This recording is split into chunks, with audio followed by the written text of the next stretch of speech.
देवराजसेव्यमान पावनाङ्घ्रिपङ्कजं ज्ञानयज्ञसूत्रमिन्दुशेखरं कृपाकरं नारदादियोगिवृन्दवन्दितं दिगम्बरं काशिकापुराधिनाथ कालभैरवं भजे।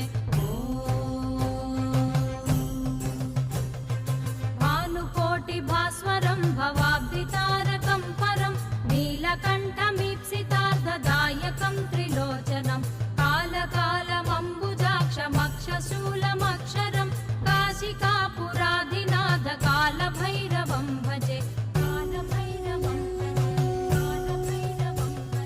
शूलटङ्कपाशदण्डपाणिमादिकारणं श्यामकायमादिदेवमक्षरं निरामयं भीमविक्रमं प्रभुं विचित्रताण्डवप्रियं काशिकापुराधिनाथ कालभैरवं